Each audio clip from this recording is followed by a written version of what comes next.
All right, some quick concept checks. One, if I buy a lot of a good, that will drive up the price of that good a little bit. Does that count as an externality? What do you think?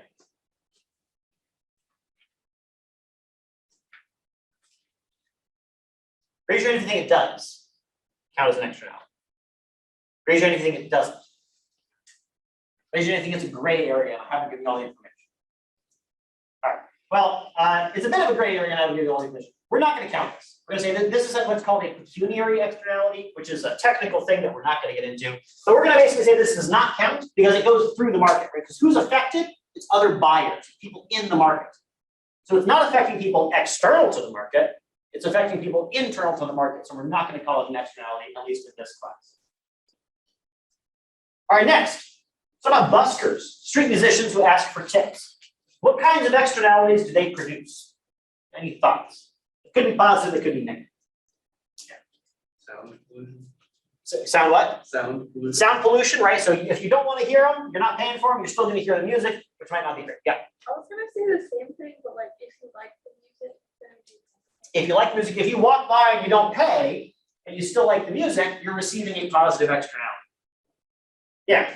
Those are the main ones, right? So you're going to hear the music, whether you want to or not. That could be a positive thing for some people. It could be a negative thing for others. All right, next one. Why would a tax or subsidy ease the problems of an externality?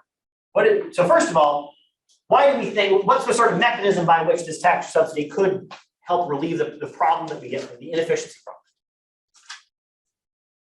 So this is where that internalizing the externality idea comes in, right? There's a cost or a benefit that's being accrued to other people. I am choosing inefficiently because I am not incorporating their costs and benefits into my decision. By taxing or subsidizing the appropriate amount, I am being forced to consider their costs and benefits, and therefore will choose efficient.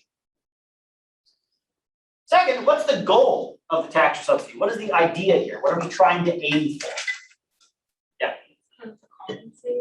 Trying to compensate. So that'd be cool. We're actually not going to do that.